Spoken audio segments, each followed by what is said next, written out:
Akkam jirtu kabajamtoota daawwattoota keenyaa kun sagantaa fuulleedha. Fuulleen torbanitti yeroo tokko Prime Miidiyaadhaan qophaa'ee kan sin bira ga'u ta'a. Egaa sagantaa kana irratti akkuma kanaan dura sin beeksifne keessummoota jajjabaa akkasumas immoo dhimmoota jajjabaa qabannee kan itti dhiyaannu ta'uu isin beeksifneerra. Egaa sagantaa keenya jalqabaa har'attis keessummaa tokko bira qabna. Keessummaan keenyas obbo Dhaabaa Dabaleeti. Obbo Dhaabaa Dabalee hoogganaa waajjira misooma qonnaa fi uumamaa mootummaa naannoo Oromiyaa fi yeroo ammaa kana immoo kaadhimamaa mana maree magaalaa Finfinnee kutaa magaalaa Araadaati. Egaa dhimmoota haala yeroo fi muuxannoo isaan keessa darbanii fi rakkoolee jiran kaafnee kan itti mari'annu ta'a. Hanga dhumaatti akka nu hordoftan isin affeeraa sagantaa kana qopheessee isin biraan ga'uun aan Dammaqaa Nagaasaan sin faanaan tura. Nu faana tura.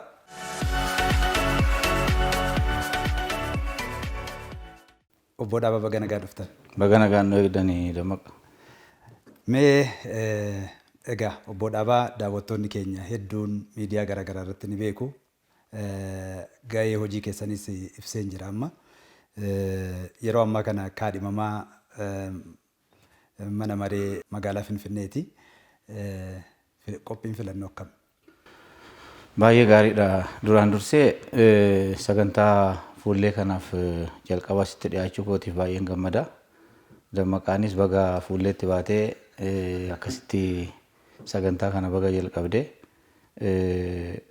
Isatti aansuudhaan bu'uura gaaffiinaa kaasee irratti deebi'uudhaaf waa'een filannoon bara kanaa akkuma beekamu filannoon kun filannoo seena qabeessa. Filannoon kun waa'ee filachuu fi bahanii filachuu dhiisuu yookaan immoo waa'ee dhimma filannoo qofa irratti xiyyeeffatee kan deemu akka kanaan duraatti dhimma hiree biyya kanaa murteessuuti. Hireen biyya keenyaa kanaan dura yeroo adda addaa filannoo dheennee kan dabarsaa turre karaa adda addaatiin hanqina isaa wajjin wanta adda addaa gaggeeffamaa ture. Haa ta'u malee inni ammaa kun filannoo yeroo kamiyyuu filannoo akka biyya keenyaattis haa ta'u biyya kanaaf filannoo hiika qabudha yookaan immoo filannoo bu'uuraan biyya kana jijjiirudha. Yoo filannoon kun immoo karaa nagaatiin deemuu baatee fi karaa barbaadameen deemuu baate immoo bu'uuraan biyya kana kan miidhudha waan ta'eef filannoon kun filannoo seena qabeessa. Filannoo tokkummaa biyya kanaa, dimokiraasii biyya kanaa, nageenya biyya kanaa, guddina biyya kanaa irratti filannoo baay'ee murteessaa ta'e waan ta'eef kanaaf immoo qophiin karaa adda addaatiin jiru baay'ee gaariidha jechuun hin danda'ama. Qophiin qaama hundaanuu dhaabbileen siyaasaa hedduun as keessatti hirmaatanii jiru. Kun waliigala haala dimokiraasii bal'isuudhaaf mootummaanis akka waliigalaatti kallattii biyya kanatti keessattuu hooggansi jijjiiramaa kun jijjiirama fiduudhaaf waan hojjete keessatti dimokiraasii biyya kana keessatti bal'isuudha. Carraa sunitti fayyadamuudhaan paartiiwwan adda addaa biyya kana keessa jiran warri fedhii qaban karaa nagaatiin qabsaa'uu kan barbaadan baay'een keessatti hirmaataniiru. Kun magaalaa Finfinnee fakkeenyaatti fudhachuun hin danda'ama. Paartii hedduudha jechuudha. Mana mareetiifis giddugaleessaafis akkasumas naannoo Finfinneetiifis akkasumatti magaalaa Finfinneetiifis dhiyaataniiru. Akka naannolee gara biraattis hoggaa ilaallus odeeffannoo qabnuun hundi isaayyuu qophii wal fakkaatu jira waan ta'eef filannoon kun filannoo baay'ee paartiin baay'een itti hirmaatedha. Lammaffaa immoo filannoon kun uummanni karaa hundaanuu baay'ee uummanni keenya kan eegaa jirudha. Uummanni Itoophiyaa hundi filannoon kun dafee filannoon kun geggeeffame filannoodhaan booda immoo wanti ta'uu qabu waan hojjechuu qabnu hojiin hojjetamuu qabu akka hojjetamuuf filannoo uummanni fedhiidhaan eegaa jiru waan ta'eef qophiin gama mootummaatiin jiru gama hundaan gama uummataatiin kan jiru baay'ee gaariidha jedhanii ilaala jechuudha. Baay'ee gaariidha. Egaa mee sakaan itti deebina. Gama uummata Oromootti na deebinu keessattuu filannoon kun uummata Oromootiif hedduu barbaachisaadha. Akkuma uummattoota warra kaaniis hin kaaftan jechuudha. Karaa tokkoon xiqqoo mufiitu mul'ata. Mufii kana warri keessatti hin hirmaatin jiranii warri kaan warra karaa nagaatiin qabsoo karaa nagaa dhiisuun filannoo gaggeeffamuu iyyuu hin qabu warra jedhutu ture. Isaan hin hirmaanne karaa biraati immoo warrumti nagaan hin hirmaatamu jedhame iyyuu itti hirmaatiin hafanii. Isa kana keessatti hireen Oromoo maal fakkaatame akkamitti ilaaltu kana? Hireen Oromoo as keessatti filannoo ammaa kana keessatti karaa hundaanuu baay'ee carraa gaarii ta'a jedhee yaada. Maaliif akkamitti gaarii ta'a jennee hoggaa ilaallu tokkoffaan dhaabbileen yookaan immoo paartileen Oromoo bakka buune jedhan yookaan immoo Oromoo bakka bu'anii biyya hoogganuu kan barbaadan ilaalcha adda addaa kan qaban, yaada adda addaa kan qaban, yaaddoo biyyaas kan qaban, yaaddoo sabaas kan qaban ijaaramanii karaa barbaachisaa ta'een karaa nagaatiin akka qabsaa'aniif kallattii akka mootummaatti taa'een lammaffaa immoo paartileen yeroo adda addaa marii waliin geggeessaniin kan irratti walii galamee ture jechuudha. Egaa biyya tokko keessatti biyya dimokiraasiin hordofa jettee deemtu keessatti filannoon baay'ee murteessaadha. Paartilee hedduun keessatti hirmaachuu qabu. Sablammoonni adda addaa biyya kana keessa jirus karaa barbaade yoo barbaade yaada biyyoolessaa qabatee yoo barbaade immoo yaada naannoo isaa qabatee akkaataa barbaadeen biyya kana fuuldura ceesisuu danda'a jedhee yaadeen yaada isaa qabatee itti deemuun danda'ama ture. Haa ta'u malee gama Oromootti waggaa deebinu paartileen Oromoos maqaa dhaatanii yookaan immoo akka Oromootti qabsaa'anii biyya kanas hin ceesifna jedhanii kan yaadan dhaabbileen as keessatti akka hirmaatan ta'an keessatti dhaabbileen nagaa barbaadan hammi hirmaatan jiru. Karaa nagaatiin kan qabsaa'an yaada fedhe qabaachuu danda'u. Yaada isaaniitti fakkaatee biyya jijjiira jedhanii ofii isaaniitti itti amanan qabaachuu danda'u. Sun uummanni fudhatee kamtu sirriidha adda baafachuu danda'a waan ta'eef isaan yaachuuf yaalii kan godhan jiru. Gama biraatiin immoo paartiin badhaadhinaa akka biyyoolessaattis akka Oromoottis sabab sablammoota biyya kanaa walitti qabee tokkummaadhaan biyya kana ceesisuudhaaf paartii ijaaramee jiru waan ta'eef paartiin kunis saba hunda bakka kan bu'udha paartiin badhaadhinaa. Dhiira bakka bu'aa, dubartii bakka bu'aa, amantaa adda addaa bakka hin bu'aa maaliif addaan hin baasu waan ta'eef walitti ijaaree waan sabab sablammoota hunda keessaa kan hirmaachisedha waan ta'eef miseensi paartii kanaas hooggansi paartii kanaas akka biyyaatti jechuun hin danda'ama.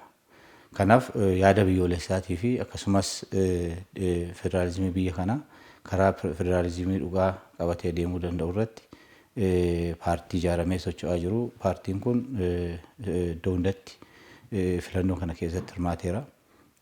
Gara biraa immoo paartileen gara biraas yaada adda addaa qabaatan hundi illee ta'uu baate hammi hirmaachuu barbaadan fedhii kan qaban asirra keessatti filannoo boordii karaa eeyyameen guutanii kan hirmaatan jiru.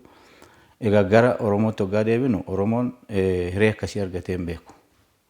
Maaliif yeroo baay'ee Oromoon qabsoo siyaasaa gaggeessaa ture keessatti qabsoo siyaasa biyya kanaa keessatti karaa qixa ta'een jechuun akka bal'ina isaattis akka waliigala hirmaannaa gochuu qabutti waggaa ilaallu saba gaanfa Afrikaa kana keessatti haa ta'u biyya kana keessatti saba bal'aadha, saba guddaadha, saba aadaa guddaa qabu, seenaa guddaa qabu, saba biyya kanaafis Itoophiyaadhaaf saba Itoophiyaa ijaare saba sablammoota jiran wajjin ta'ee saba Itoophiyaa ijaare ijaarsa biyya kanaa keessatti immoo gahee guddaa qaba. Kun seenaa adda addaatiin ilaaluun kaasuun hin danda'ama. Biyyi kun akkamitti ijaaramte jennee ilaalle as keessatti gaheen inni taphate guddaadha. Biyya kanatti waggaa diinni dhufus fakkeenyaaf kan akka Adwaa irrattis haa ta'u diinni keessaas diinni alaas waggaa dhufus uummanni kun fuuldura bahee adda isaa kennee biyya kana hambisuudhaaf kan deemudha. Kanaaf biyyi kun biyya waliiniiti. As keessatti immoo Oromoon immoo biyya kana ijaaruu keessatti gahee guddaa qaba, gahee olaanaa qaba.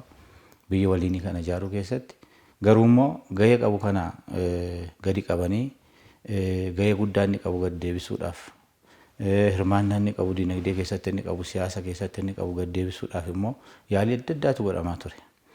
Yaalii godhamaa ture kana karaa hundaan qabsaa'ee qabsoo yeroo adda addaati. Qabsoon uummata Oromoo dheeraadha. Isa amma dubbannee fixuu hin dandeenyu waan ta'eef yeroo hedduu qabsaa'uudhaan yeroo dheeraadhaaf kan qabsaa'e sun immoo tokko siyaasa biyya kanaa keessatti gahee isaa bahudha. Hooggansa biyya kanaa keessatti gahee isaa bahudha. Kanaaf siyaasa biyya kanaa keessatti gahee bahuu jalqabe jechuudha.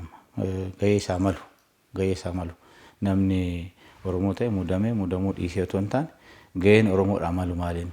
Gaheen Oromoodhaa malu akkaataa amma jenne kanatti gahee ofiisaatii biyya kana ijaaruu keessatti taphachaa ture.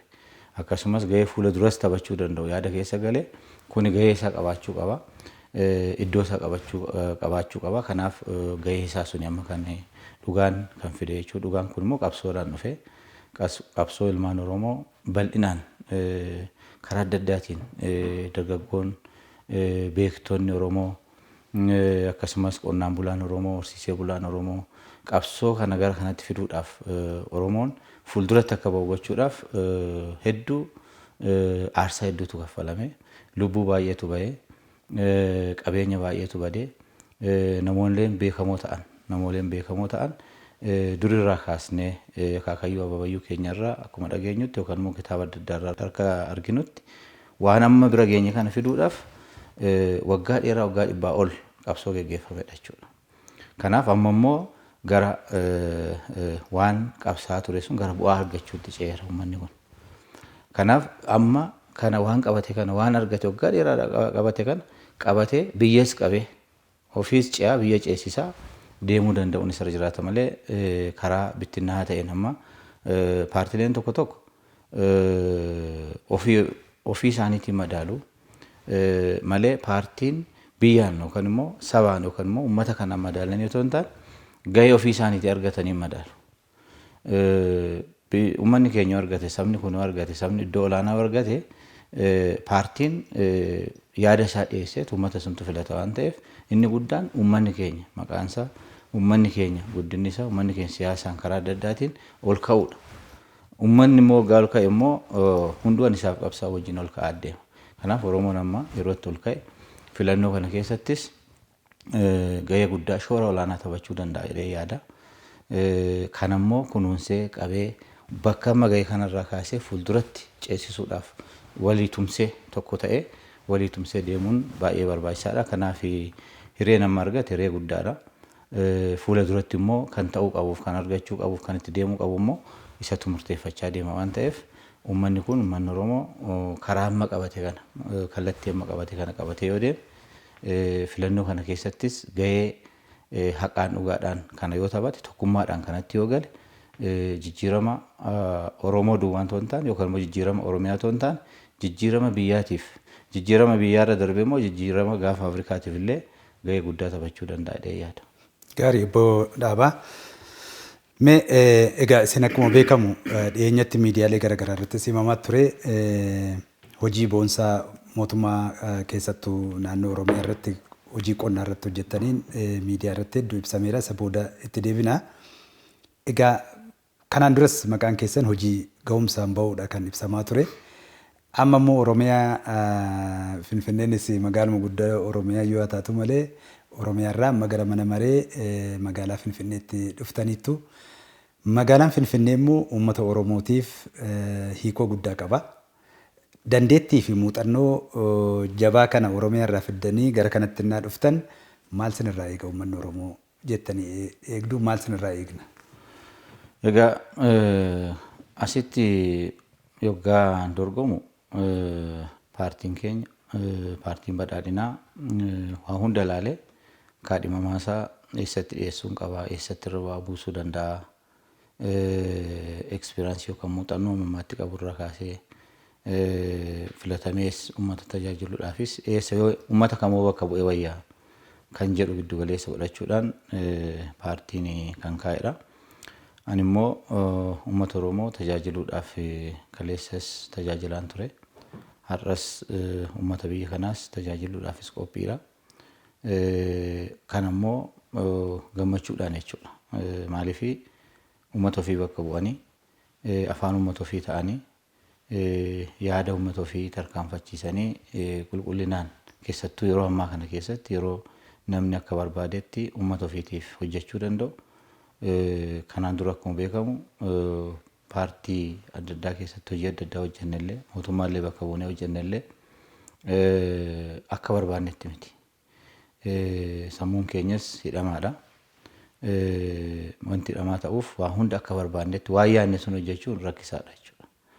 Waan yaadne sun yoo yaadne illee qaamni biraa irratti walii galee waan walii galame sun malee waan yaadde hojjechuudhaaf hin dandeessu hidhamaadha. Kanaaf malee duras turre irraa hojjetaa turre haa ta'u malee waan amma hojjetaa jirruuf sammuun keenya waan hiikameef sammuun keenya waan bilisoomeef harkaanis gochaanis yaadaanis bilisoomnee uummata keenya tajaajiluudhaaf waan jalqabneef hojii kan hojjetaa jirra. Ammallee muuxannoon hedduudha. Muuxannoon nan qaba. Muuxannoon qabu kun muuxannoo uummata irraa arganne.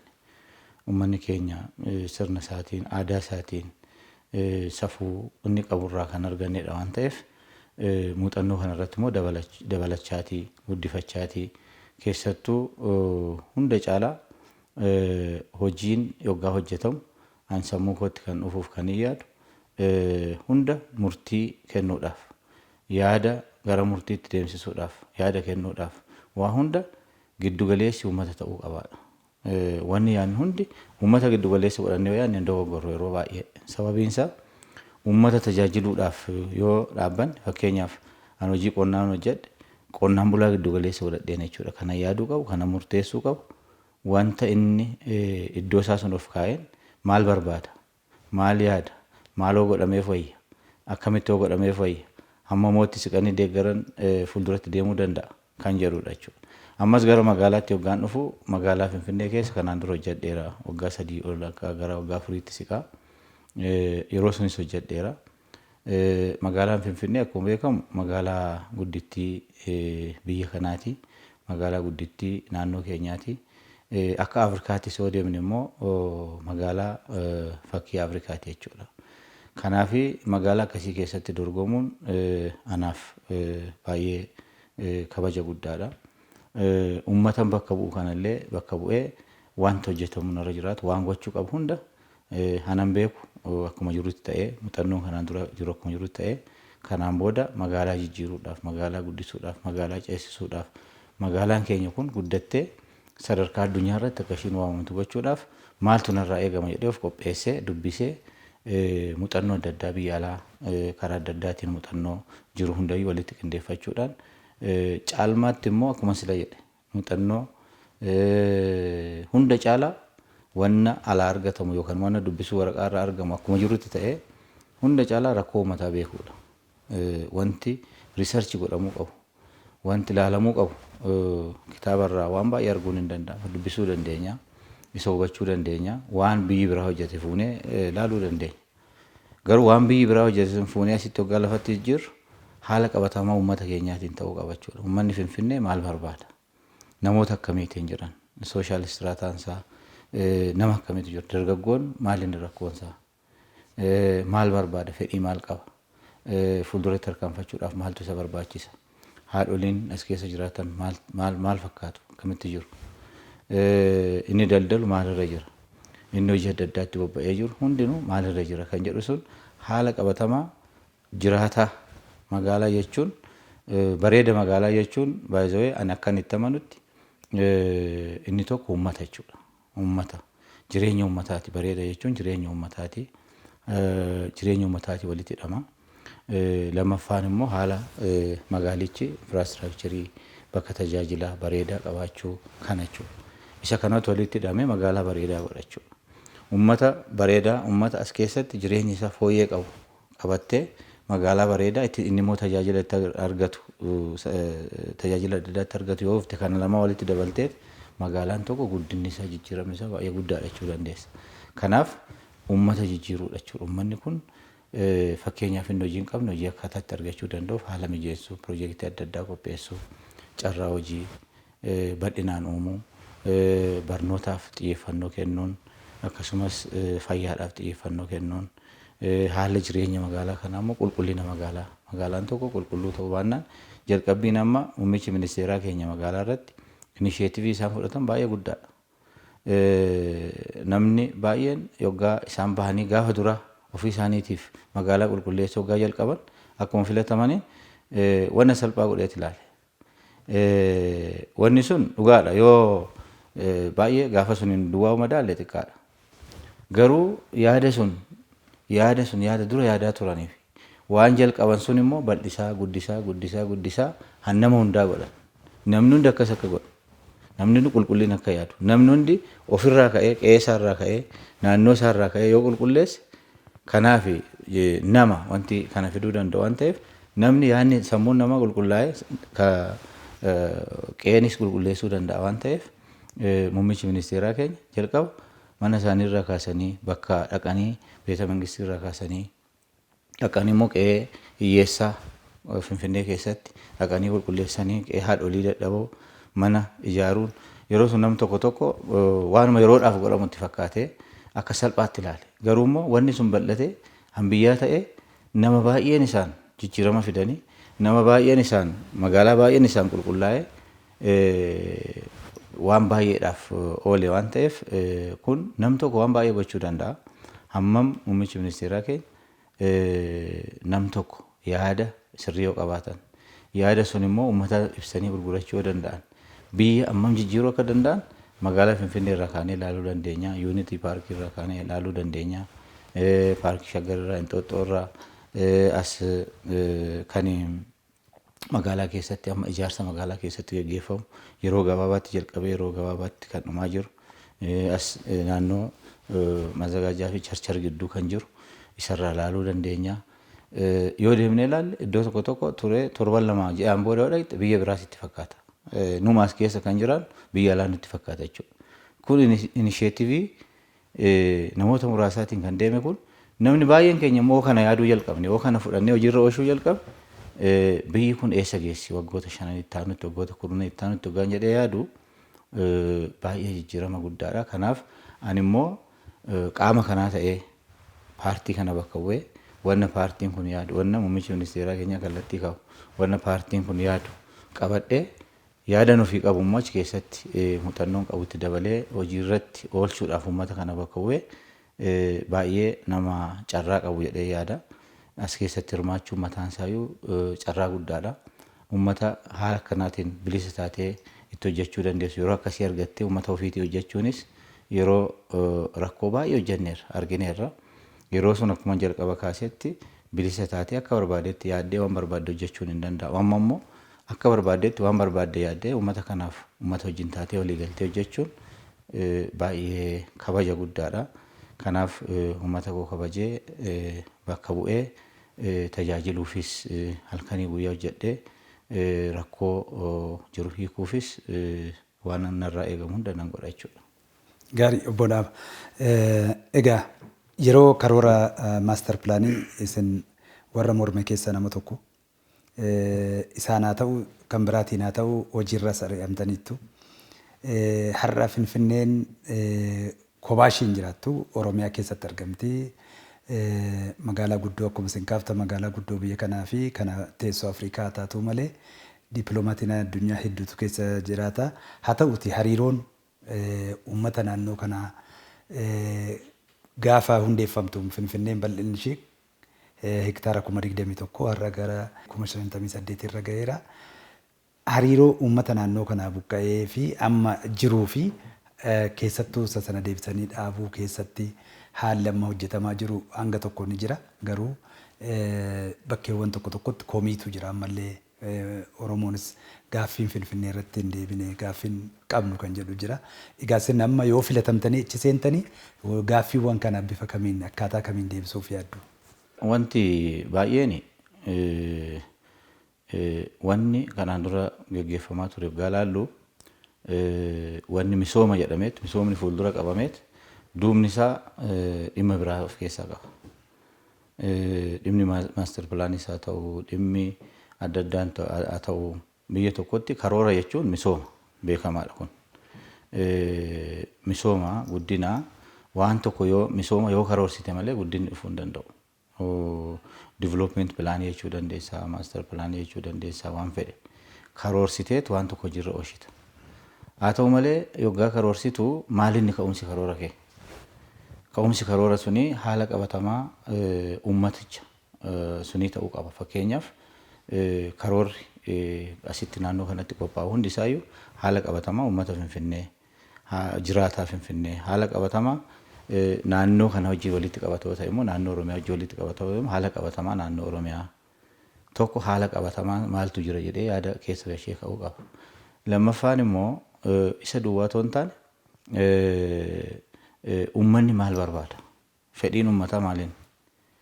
Haalli uummataa fedhiin uummataa hojii jennu misooma irratti akkamii barbaada?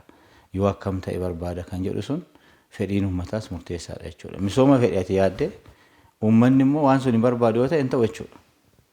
Kanaaf uummanni dursitee uummanni waan barbaadu beekuun yoo waan kanaan achi immoo tursitee uummanni akka beeku gochuudha malee fedhii uummataatiin ala wanti raawwatamu kamiyyuu yeroodhaaf fakkaachuu danda'a galma hin gahu jechuudha. Kana fakkiin yeroo darbees waggoota darban keessattis mul'ataa kan ture.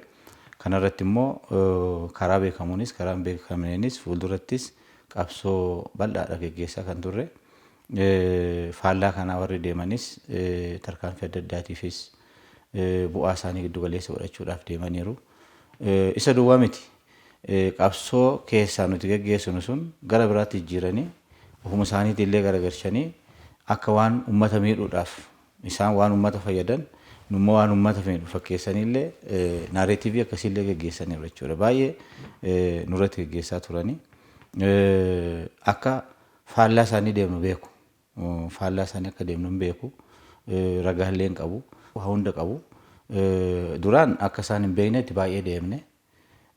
Booda immoo adeemsaan immoo qabsoon uummata keenyaas finiinsee fuulduratti hoggaa bahus waan goonu sun beekamaa hubatamaa hoggaa deemu faallaa sunii akka uummanni uummata keessatti akka nuti fudhataman arganneef jibbisiisuu gocha adda addaa jecha adda addaa yookaan immoo garagalcha waan nuti yaadnu sun garagalcha isaa hojjechuudhaan garagalcha isaa odeessuudhaan naareetiivii akkasii fudhachuudhaan maqaballeessi adda addaa uummanni akka hin fudhanne nun amanne illee gochuudhaaf baay'eetu hojjetame jechuudha.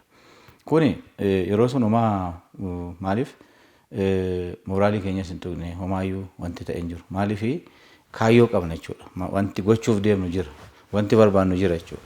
Namoonni kanarratti qabsaa'aa turan baay'een namoota amma qabsoo kana fuulduratti oofaa jiranidha. Paartii kanallee paartii badhaadhinaa. Yeroo sun keessa taa'anii qabsoon geggeessaa turan. Deeggarsi isaan gochaa turan. Kaan karaa beekamu kaan karaa hin beekamneen ijaaramee wal hubatee walirraa fuudhuudhaan. Kan irratti beekame rukutamaa. Kaanis immoo akkuma keessan kana fa'aa biyyaa bahaa akkasitti jechuudha kan jiraataa ture. Kaan immoo hamma irratti beekamutti mataa gadi qabatee hojjechaa. Kaan immoo keessaas bahaa ittis deebi'aa. Kaayyoodhaaf hojiin hojjetamaa ture. Kanaaf wanni yeroo sun godhamaa ture baay'eensaa fuuldurri isaa misooma fakkeessu. Duubni isaa garuu waan baay'ee of keessaa qaba jechuudha. Waan hedduu of keessaa qaba. Kana yeroo sunis battala sunittis ibsaa turre. Ibsinullee karaa biraatiin hiikanii karaa adda addaatiin hiikaa turanii. Haa ta'uutii amma immoo gara kanatti hoggaa ceenu yeroo sunis gaaffiin gaafatamaa ture fedhiin uummataa kana jechuudha. Maalinni uummanni tokkummaadhaan waan uummanni barbaadu fedhii uummanni barbaadu guddina soo ta'es uummanni uummata irraa jalqabee mariidhaan yaadamuu qaba. Jijjiirama soo ta'es uummata irraa ka'uu qaba. Wanna uummanni jedheen alatti yookaan immoo uummanni kallattii kaa'een alatti yookaan uummata ibsanii barsiisanii hubachiisuudha malee isaan ala faallaa deemna taanaan hin danda'amu jechuudha. Akka hin danda'amne immoo muuxannoo guddaadha. Waa'een uummata naannoo kanaas hoggaa ilaallus jireenya uummata kanaa hoggaa ilaallu lafti isaa hin barbaadama ture. Garuu immoo namni isaa immoo hin barbaadamu ture. Kun baay'ee rakkisaadha. Lafa isaa barbaada nama isaa jibbaa hin danda'amu. Kun battala sunitti sirriitti kaasaa turre. Kanaaf lafti isaa soo barbaadame namnis barbaadamuu qaba jechuudha. Lafaaf nama adda baasnee misoomsuu hin dandeenyu waan ta'eef. Kanaaf miidhaan sun kan qaqqabaa ture. Miidhaan sun immoo yeroodhaa gara yerootti qabsoo uummanni geggeesseen qabsoo akka biyyaatti geggeeffaman iddoo tokkotti injifannoo amma arganne kanaan deebii argataa jira. Baay'een isaa gaaffiin uummanni biyya kanaa gaaffii siyaasaa kaasaa ture, gaaffiin dinagdee kaasaa ture, gaaffiin hawaasummaa irratti kaasaa ture. Baay'een isaa karaa adda addaatiin karaa qabachaa deemaa jira. Kun immoo hundi yeroo tokkotti yeroo gabaabaa kana keessatti waa hunda fixuun hin danda'amu. Kun akka biyyaattis hoggaa ilaallu akka Finfinneettis hoggaa ilaallu gaaffiin uummata keenyaa gaaffiin kanaan dura ka'aa ture.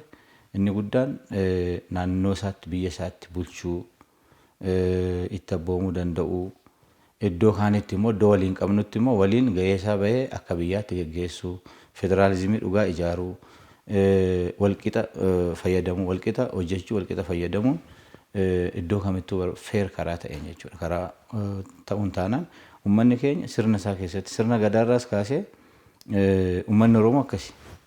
Uummanni Oromoo dhiibbaadha jibbaa, tuqaadha jibbaa, miidhaadha jibba malee namni gara biraa wajjin hojjetee guddina namaan jibbu jechuudha. Kanaafis babal'achaa guddachaa kan deemes waan ta'eef karaa kanaan immoo garuu yoggaa tuqan, yoggaa mirgisaa dhiibamu, iddoo biraatii dhufanii yoggaa miidhan kanarratti immoo uummanni calliseen ta'uu qabsoo geggeessaa.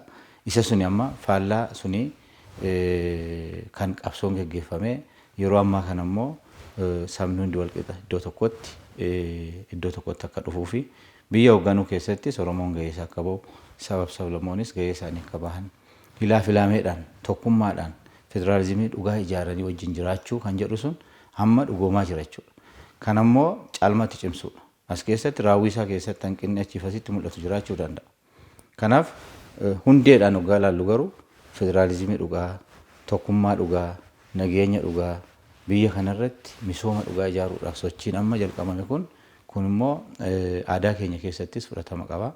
Kanaaf waan kanaan wal qabatee jiru hundayyuu as keessatti ilaalamaa deema.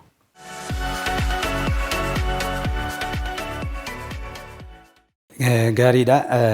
Karaa biraa wanti ka'u tokko jira. Innis maalinni obbo Dhaabaan hojii ramadaman irratti ga'umsaan bahuu fi hanga ammaattis sadarkaa tokkoffaadhaan deemuun namni dorgomuun hin jiru kan jedhamu jira. Isin keessattuu kaabinee amma jiru kana keessaan muuxannoo dheeraa qabaachuudhaan hojii ga'umsaan bahuudhaan warra dargaggoota gara aangootti dhufan akka pirezidaantii keenya Shimallis Abdiisaa qarxanii baasuuttis haa ta'u kadhaa qamadii keessaas immoo biyya kana baasuuf karoora baaftanii itti deemaa jirtan kun himamaa jira. Kun qabatamatti hojiitti ni kama? Baay'ee gaariidha. Ani yeroo tajaajila uummataaf kennu uummata Oromoo keessattuu waa'een Oromoo keessoo kootti uumamee kan jalqabe ijoollummaatti. Mana barumsaatti achi kaasee immoo qabsoo adda addaa keessatti waa'een Oromoo uummata Oromoo isaan booda immoo ergan baay'ee hubannoo argachaa deeme immoo waa'een biyya Itoophiyaa baay'ee biyyi kun maalinni kan jedhu sun hubannoo ergan argachuu jalqabeeti. Wanni guddaan biyya kana irratti natti dhaga'amu maalinni tokkoffaan uummanni kun yoo hojjetame qabeenyi biyya kana jiru qabeenyi dilbii biyya kana jiru baay'eedha. Potenshaaliin biyya kana guddaadha. Keessattuu ergan barumsa argadhee haala qabatamaa biyya keessaas biyya alaas iddoo adda addaa deemee ilaaluudhaaf carraa argadheera. Wanni na keessatti dabalaa uumamaa deemu qabeenya biyya kanaa poteenshaalii biyya kanaatu natti mul'ata. Biyya biraa hoggaa dhaqnu immoo biyya jijjiirame argina. Garuu potenshaaliin isaanii immoo amma keenyan ga'anii nuti maal taaneetan jedhu kun wanni gara biraan jiru. Wanni nuti dhabne waan karoorsine sun waan yaadne tokkoffaa waan sirrii yaaduu waan sirrii yaadne sun immoo lafaan ga'uu opereeshinii isaa irratti. Wannumti yaadne otoo lafaan geenye wannumti dubbannuuf yaadnu otoo lafaan geenye biyya kana jijjiiruu hin danda'a. Eenyumti namni kamiyyuu waan dubbatu otoo raawwate biyyattiin iddoo kana hin jirtu. Yeroo baay'ee wanti nani argaa jiru namni hin dubbata. Baay'ee dubbata. Garuu wanti lafa ga'u xiqqaadha. Ani immoo sammuu koo keessatti baay'ee dubbachuu caala baay'ee hojjechuutu natti tola. Namni waan fedhe jechuu danda'a, waan fedhe dubbachuu danda'a. Hojii qofaan kan jedhu sun ittiin amana. Anillee namni waan fedhe naan jechuu danda'a, hamachuu danda'a, waan fedhe dubbachuu danda'a. Ani baay'ee naggeeffadhu. Sun immoo na fayyadeera jechuudha. Ani hojii koo qofa, hojiidha, hojiitti amana. Hojiin immoo yoon hojjedhu uummati hin jijjiirama. Fakkeenyaaf hojii iddoo adda addaa hojjedheera. Hojii sadarkaa bulchiinsaatti, sadarkaa mootummaa naannoo Oromiyaatti, sadarkaa Finfinneetti. Hojiin keessatti dhaqee hojjedhe hunda keessatti seektariin godinas yoo ta'e hoogganeera, aanaas hoogganeera, godinas hoogganeera, seektarootas hoogganeera. gosa barnoota kootiin wal fakkaatu qofa miti. Gosa barnoota kootiin illee kan waliin fakkaan illee hoogganeera baay'ee jechuudha. Garuu wanti gara biraa dandeettii addaa waan adda ta'e ani namarraa adda ta'e qabu hin jiru. Ani wanti itti amanu tokko ilaala suksesii kanaaf jechuun akkan hojiin deemu waan taasisu wanni itti amanu wanna lama. Inni tokko akshiniidha. Dubbachuu caala gara hojiitti jijjiiru gochaan uummata agarsiisu waan dubbattu sun waan yaadde sun daftee uummata bira qaqqabsiisu isa biraan ga'uun baay'ee barbaachisaadha yaada kuni murteessaadha jechuudha. Karaa biraatiin immoo yaada sirrii yaaduu yaada uummataaf ta'u yaaduu isa sun immoo lafaan gahaa deemuun murteessaadha. Kanatti waan hin amanuuf waa'ee dandeettii waa'ee addaa miti wanti yookaan immoo nama kaanirraa adda wanni illee qabadhee deemuuf yookaan dandeettii addaa qabullee hin jiru. Garuu wanni hin qabadhe sun hojiin kun uummata fayyada jedhee yoo yaade wanna nurra jedha jedhee qabadhe sun halkanis guyyaas waa'ee isaa yaada jechuudha. Hamma ishii lafa geessutti hin deebi'u. Ishii lafaan ga'uun hordofuun isa nuffii tokko malee hamma isa lafaan ga'utti deemuudhaaf hin deema. Kanaaf bulchiisa hoggaan hojjedhus hojii baay'ee badhaasamuudhaan fakkeenyaaf barnoota Oromiyaa hoggaan hoogganus wanna baay'ee hojii baruuf barsiisuu irratti baay'ee kabaja guddaadhaan hojjedhee hunda biratti xumure. Ammallee hojii hojjechaa jirru irratti Finfinnee irrattis akkasuma hojii waan baay'ee ni nafa garuu wanti raawwachaa jiru hamma danda'etti ishiitti waan amanuuf jechuudha. Wanti tokko yoo yaadame hojiitti galamuu qabaadha. Namoota adda addaas wanni nani muuxannoo nani kennuuf hunda caalaa iddoo taayitaa maal miti. Namni tokko iddoo fedhe yoo ta'e aanaa isaa geggeessu ani kan itti amanu jechuudha. Ani sadarkaa olaanaas giddu galeessas sadarkaa gadaanaas hunda geggeesseera. Oliis bahee biraattis deebi'ee na geggeessa. Wanni baay'een annatti dhaga'amu hin jiru jechuudha. Maaliif iddoon taa'ee hojjennaan hojii sun seektara sun jijjiirraan seektara biraas gargaareera jechuudha. Karaa biraatiin biraatiifis fakkeenya ta'eera jechuudha. Biraas hoogganeera jechuudha karaa biraatiin immoo. Maaliif iddoo tokko teessee biraa waan gaarii hojjette waan gaarii sun namni fudhatee deemu ta'e fakkeenyaaf inisheetivii qonnaa jennee jalqabne. Inisheetiviin qonnaa jennee jalqabne sun inisheetiviin kun babal'atee yoggaa inni bal'achaa deemu seektaroota biraatti bal'achaa deema. Kanaaf achirrattis deeggarsa jechuudha kun. Kanaaf iddoo teessuu fi sadarkaatii fi yookaan immoo godina yookaan aanaa yookaan biiroo filattee taa'uudhaan otoo hin taane iddoo teessutti hojii mo'annaan fakkeenya taata fakkeenya yoo taate immoo biraatiif iyyuu biraas isa ilaalee waa jijjiiraa yoo deeme biyya kanaaf gumaacha goota. Kanaaf immoo amma jirrutti uummata keenyaaf waa tokko hojjechuu qabna kan jedhuu fi kanaaf ani hunda caalaa namni baay'ee namiidha jedhee kana yaadu hojiirra na kaasuu miti yookaan wanna biraa miti. Akka nun hojjenne yoo na dhoowwedha. Carraa hojii bilookii yoo na godhe akka nun hojjenne yoo na godhe baay'ee namiidha jedhee yaada amma na ajjeesetti yaada. Akka nun hojjedhu carraa naa kenninaan wanna fedhe jechuu danda'a. Carraa hojiidhaaf naa kenninaan hojjechuudha waan ta'eef eenyumtuu na miidhuu hin danda'u jechuudha. Akkasitti namaneen hojjedha. Kanaaf carraa hojii na dhoowwachuu qofatu natti dhaga'ama jechuudha yeroo baay'ee malee hojiin baay'atee xiqqaatee baay'ee wanni miti. Hojii natti kenname immoo hamma fedhe yoo ta'e raawwachuudhaaf tattaaffii halkanii guyyaan yeroo koo hunda achirratti yaadeen hojjedha waan ta'eef inni kun inni jedha. Karaa biraa namoonni hojiin jiru ani baay'ee tureera ijoollummaarraa kaasee hojii adda addaatti kan iddoo adda addaatti bobba'aa ture.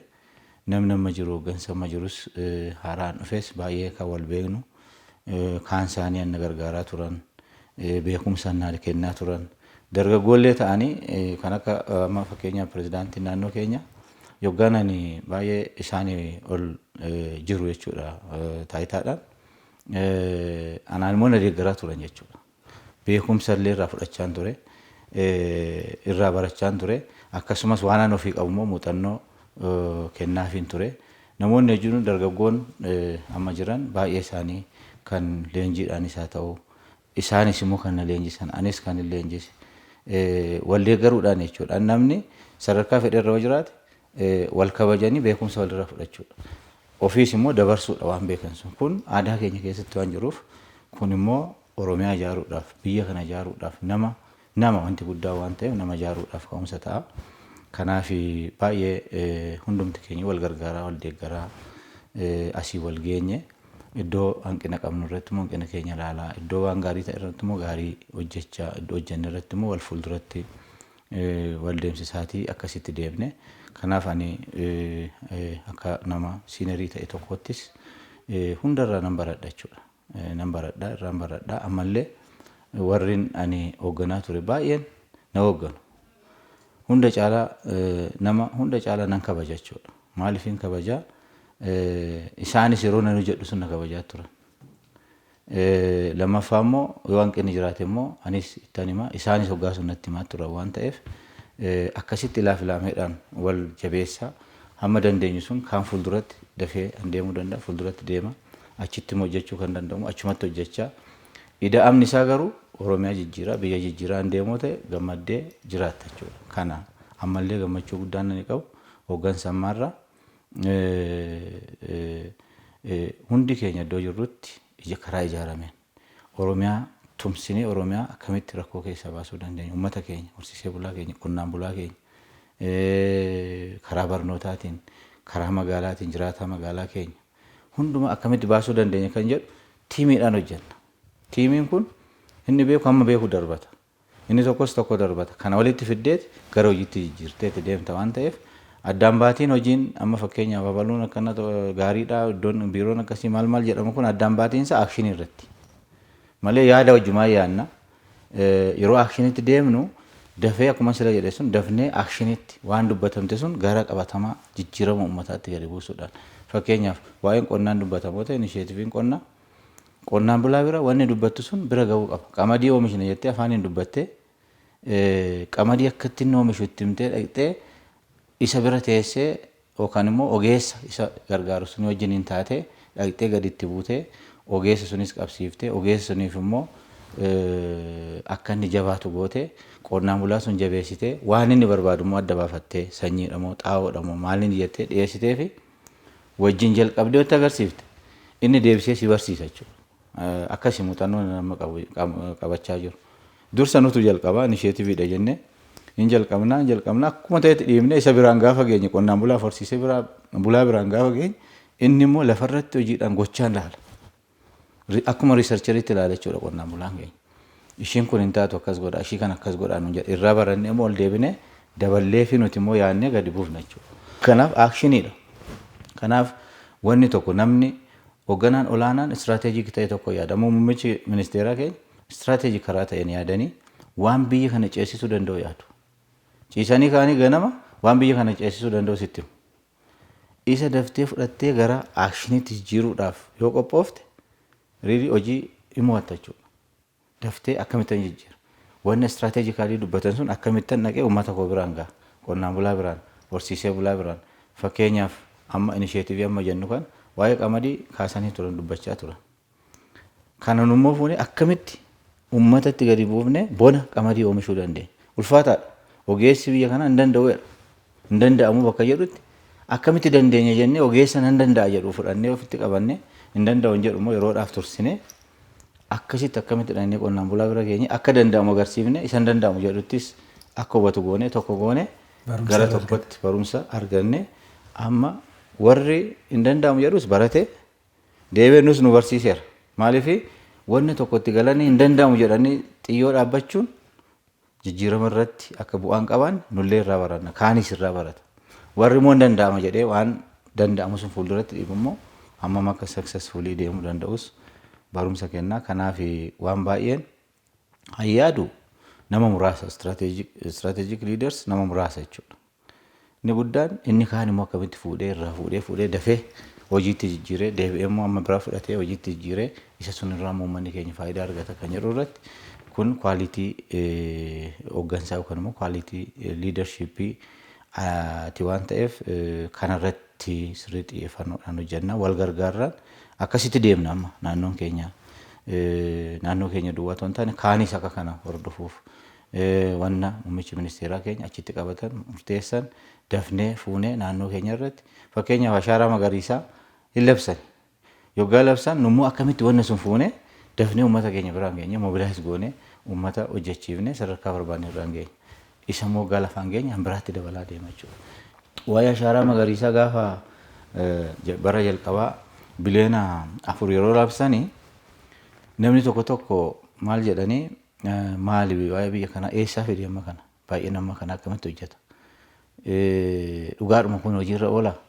Kaan hin qoosan jechuudha. Wanna baay'ee qoosu. Waan haaraa jechuudha. Kanaaf amma yeroo darbee rooba roobsisuudhaaf muummichi ministeeraa keenya addunyaa irratti waan jiru biyya kana guddina biyya kanaatiif uummata keenyaaf qonnaan bulaa keenyaaf walumaa gala haala qabatamaa qilleensa biyya kanaatiif karaa adda addaatiin deemanii dafanii hubatu waan ta'eef dafanii waan kanatti ce'anii fidan. Namni tokko immoo waan hin galleefiif jechuudha. Tokko galee beeka. Saayinsii walaaluurraa, hubannoo dhabuurraa dhugaadhumaa jedhee gara qoosaatti fudhate. Gaafa immoo qabatamaadhaan wanti sun argamuu fi bu'aa qabatamaa agarsiisu immoo irraa jeffata jechuudha. Kanaaf dursanii yaaduun akkasitti istiraatejik ta'an isa immoo qaamni gara biraa immoo fuudhee hojiirra oolchuun riilii jijjiirama fida jechuudha. Dhugaadha. Akkuma ammas hin kaaftanii waggaa kana keessattuu edda pirezidaantii Shimallis naannoo Oromiyaatti dhufanii seenaa biyyattii kana keessatti bifuma mul'atee hin beekneen piroojeektii 11,000 birrii biiliyoona 36 Oromiyaa keessatti yeroo ammaa kana addaan qooddattanii eebbisaa jirtu. Eebbaaf walan qattanitti natti fakkaata. Inni kun injifannoo guddaadha. Yoo walii galan yoo collective leader kan jedhamu walii gala walta'iinsi yoo jiraate bu'aan akka dhufu beekamaadha. Mee egaa hundasaa kaafnee hin fixnu wanti hojjetame waan hedduu waan ta'eef garuma dhuunfaa keessanitti deebi'etan gaaffiif deebii kana yeroo biraatti deebi'uu dandeenya. Isin akkuma beekamu haati warraa keessan ministeera Daa'eetaa Aadde Warqinash Birruus aangoorra jiru. Isinis itti gaafatamummaa kana keessa muuxannoo waggaa dheeraatiin lamaan keessan iyyuu asirra jirtanii. Kun immoo jiruuf jireenya dhuunfaa irratti illee ba'aa kana baatanii akkaataa kanaan tajaajila akkas hagana ulfaatu kana kennuun hanga tokkoon ulfaata. Ammoo maatiima keessattuu waan milkooftan fakkaattu ilma saayintistii hortaniittu. Mee muuxannoo kana keessa bu'aan akkaataatti argattan kun dhiibbaa sana irratti hin finne? Yoo dhiibbaa qabaate immoo akkamitti keessa baatanii? Baay'ee gaariidha. Egaa jalqaba irraa kaanee nuti lamman keenya iyyuu Aadde Warqinashis anis jalqaba hojuma uummataa otoo jennu wal barree dura uummata barree jechuudha wal baruudhaan dura. Kanaaf yoggaa walitti dhufnus uummata kanaaf waan hojjechuun irra jiraatu irratti walii galle. Maaliif anis halkanii guyyaa uummataaf hojjechuu, ishinis halkanii guyyaa uummataaf hojjechuu, kanarratti wal amanne immoo wajjin hojjechuu. Yoo kana hin taane walii galtee deemuu hin dandeessu jechuudha. Jalqaba kan walii nu galchees kana. Erga immoo walitti dhufnees hojii wajjin hojjenna jechuun yoggaa wajjin koree taanee hojjennus jira. Yoggaa adda adda baanees hojjennus jira. Waan hedduudha jechuudha wanti keessa dabarsinee. As keessatti hunda caalaa nuti wanti guddaan namni hojii akkasii wajjiniin ta'e yoggaa hojjetu faayidaan nuti arganne yaadni biraa yookaan immoo siyaasa soota qilleensi biraa nu keessa hin galu jechuudha. Wanti guddaan nuti faayidaan irraa arganne. Waan yaadnuuf sun wajjiniinis mari'achuuf carraa qabna. Waliin hojjechuufis wal deeggaruufis carraa qabna. Irra caalaa immoo irratti walii gallu akkuma sila jedhe sun waan jedhame sun amma dandeenyetti hojiitti jijjiirudha. Isheen wanni tokko yoo qabatte wanna qabatte sun gara hojiitti jijjiiruu uummataaf kana maaloo goone uummataaf bu'aa ta'a. Manatti yoo gallees mariin keenya kana jechuudha. Ijoolleen keenya illee wanti isaan dhagaan waa'ee uummataati.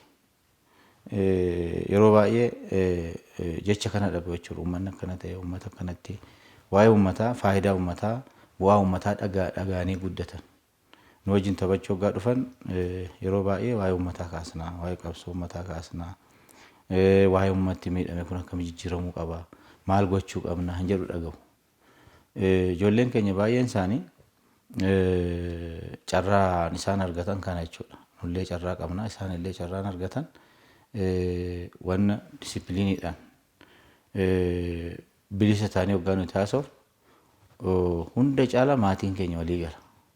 Maatii walii galu keessatti yaadaanis waan barbaachisaa ta'e hundaan walii gallee deemna waan ta'eef achitti kana barachaa deeman. Amma ijoolleen hundi isaanii ijoolleen amma qabnu ijoollee 5 qabna. 5 sadarkaan irra jiran gaariidha. Mucayyoon hangafaas akkasumatti barattee fayyaadhaan barattee iddoo gaarii hojjetaa jirti ogummaa fayyaatiin. Akkasumas immoo mucaan lammaffaan Naawol innis haaluma wal fakkaataadhaan barumsa isaa baratee tajaajila kennaa jira.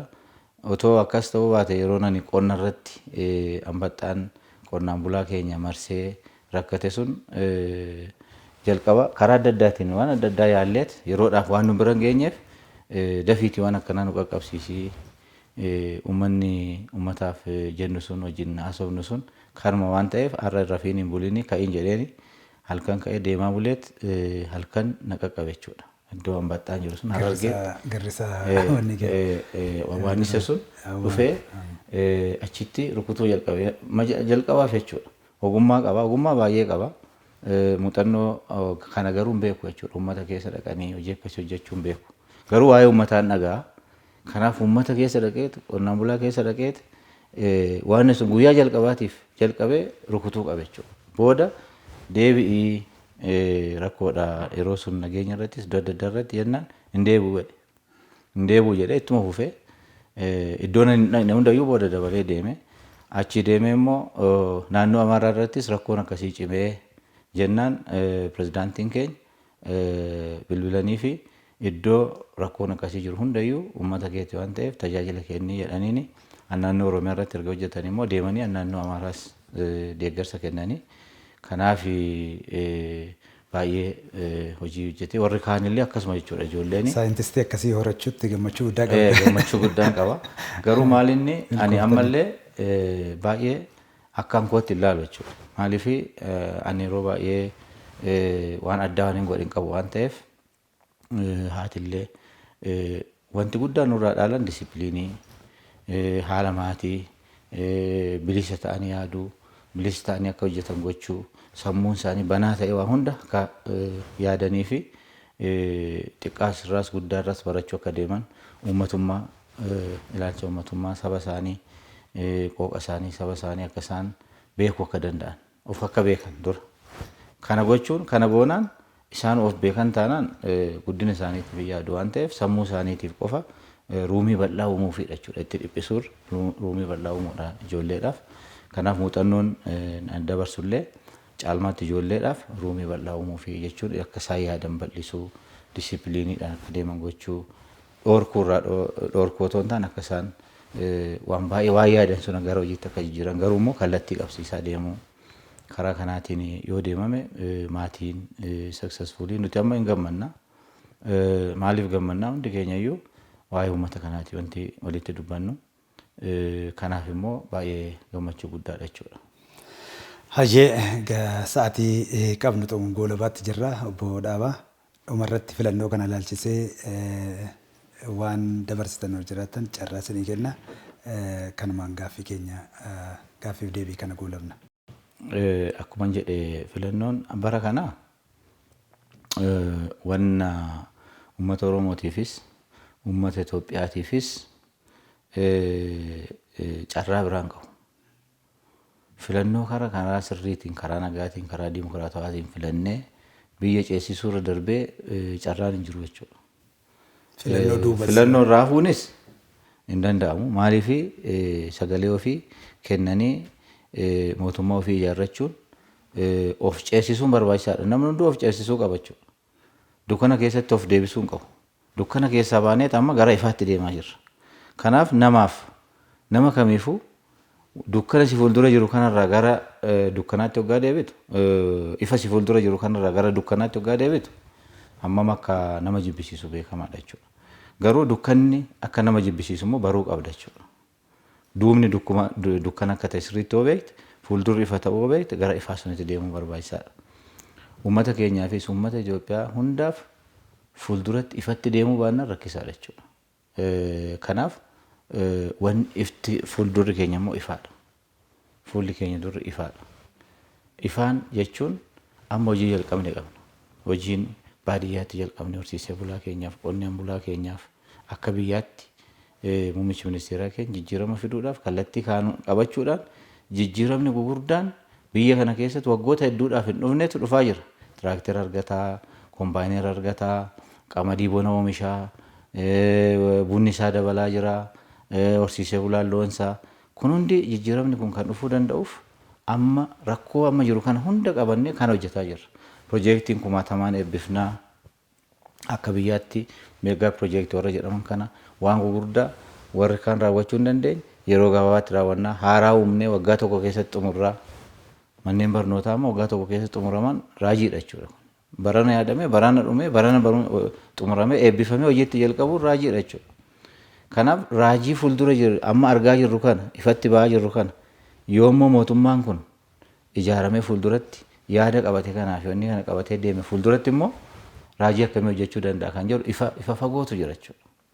Inni kun amma cilanciliidha wanta amma hojjenne jechuudha. Karaa tokkoon diina kanaan dura harcaatuu diina kanaan dura ture sun rukutaa biyya nagaa taasisuudhaaf hojjechaa isaan immoo daba hojjechaa daba sunis karaa adda addaatiin daba isaan iddoo adda addaatti guduunfanii hidhanii takaalan kana hiikaa uummata tokko gochaa nagaa gochaa karaa biraatiin harka biraatiin immoo piroojeektii raawwachaa qonna fuulduratti oofaa magaalaa jijjiirama magaalaa keessatti amma arginu kana fidaa deemuun kun fuuldurri keenya immoo waggaan 5 itti aanu maal ta'aadha. Kana immoo goone taana waan nama jalqabne kun immoo duubatti deema dukkanni isa jechuudha. Siyaasni nama jalqabne kun gara wal fixuutti galla diigamuutti galla yoo kun hojiirra oolle. Dinagdee nama fuulduratti deemuu jalqabe kun duubatti deebi'a. Yeroo sun immoo uummanni keenya amma qamadii oomishnee of danda'u karaa adda addaa misooma qonnaatiin of danda'u jenne kana waan nama godhamaa jiru kun hin godhamne taanaan duubatti deebi'a. Sun immoo hiyyummaa fida. Hiyyummaan immoo wal fixuu fida. Waa hedduudha jechuudha wanti fuuldurri keenya. Kanaaf kanarraa immoo wanti nuti hubachuu qabnu warri amma isaanii gale deemsi keenya nama jalqabne kun warri galeef warri immoo nurraa faayidaa addaa dura baran amma nu fuuldura dhaabbatu. Biyya alaarraa ta'uu danda'a biyya keessarraa. Maaliif isaanii gale amma tokko keenyaan galle ta'a. Isaan dafanii hubatan. Wanni deemsi kun akkanatti deemame hammam biyyattiin fagoo deemuu dandeessi. Biyyattiin kun immoo akkanatti isteeppii akkanaa waggoota darbee carraa argatte fagoo yoo geesse nummoo maal dhabuu dandeenya jedhanii reeganiiti filannoo keenyas gufachiisu akkasumas hidha laga Abbayyaa gufachiisu misooma keenya gurguddaa gufachiisu kanaan immoo booda immoo hiyyummaatti nu gashu hiyyeessa bulchuu ofii isaanii immoo nurraa fayyadamuudhaan barbaadan.